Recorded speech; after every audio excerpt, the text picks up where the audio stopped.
In the UK, the confectionery market, sweets and chocolate, is worth £4.2 billion. The entire homegrown fruit and veg market, just £2.2 billion. Think about that. We spend nearly twice as much on sweets as we do on the vegetables that could potentially keep us healthy. I'm Dr. Ferghal Armstrong, and today we're exposing the vicious cycle that makes junk food cheap, healthy food expensive, and why willpower alone will never fix it.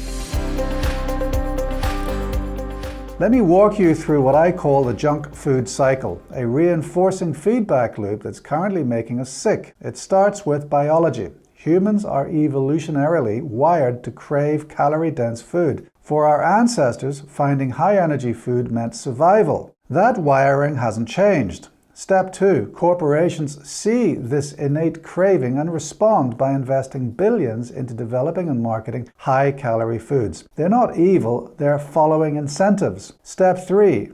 Consumption increases. The market expands. Step 4. The expanded market creates even greater incentive to invest more into making and marketing these products, and the cycle accelerates. This isn't a conspiracy, it's basic economics operating on our biology, and the result is a food environment that's fundamentally hostile to human health. Here's where it gets really troubling. Analysis from the UK's Food Foundation in 2024 found that healthy foods cost more than twice as much as less healthy options, about £8.80 per 1,000 calories versus £4.30 for high-fat, high-sugar, high-salt foods. And that gap has widened in recent years. Healthy food prices rose 21% between 2022 and 2024, while unhealthy foods only rose 11%. Globally, the World Bank reports that 2.6 billion people, roughly a third of humanity, cannot afford a healthy diet. Now, put yourself in the shoes of someone who's tired, time-poor, and lacks cooking confidence. A box of chicken and chips costs a few quid. It's fast, it's reliable, it fills you up. Cooking a healthy meal from scratch, that's time, skill, and risk of waste. The rational economic choice in the short term is the unhealthy one. That's not a failure of willpower, that's a systems failure. Now, at the center of this cycle sits a particular category of foods that I want you to understand. Ultra-processed foods, or UPFs. Group 4 in the NOVA classification. These aren't just processed foods, they're industrial formulations using cheap, abundant ingredients like refined sugars and vegetable oils, often containing additives you'd never find in a home kitchen. Emulsifiers, stabilizers, flavor enhancers. They're engineered to be, as researchers put it,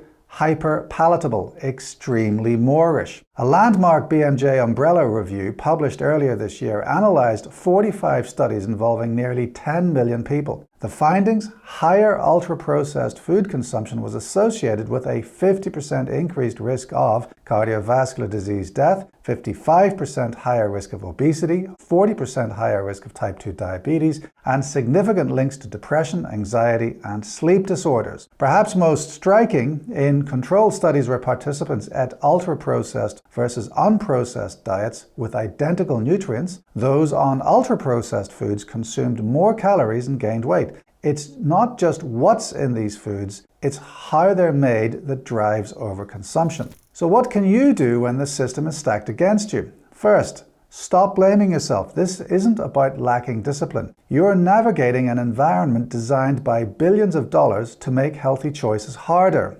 Second, become label literate. If the ingredient list reads like a chemistry textbook, emulsifiers, stabilizers, flavor enhancers, think twice. Third, build simple, reliable meals you can fall back on. Beans on toast, frozen vegetables with rice. These aren't glamorous, but they're real food, they're affordable, and they break the cycle of relying on ultra-processed convenience. The goal isn't perfection, it's reducing exposure to foods that are literally engineered to make you eat more. We can't rely on education and willpower alone to fix this. We need to break the destructive feedback loops and make it harder to profit from foods that make us ill. That's a policy conversation for another day, but understanding the cycle, that's the first step to escaping it. I'm Dr. Ferghal Armstrong. Subscribe to MedHeads for more evidence-based health insights. Until next time, look after yourselves.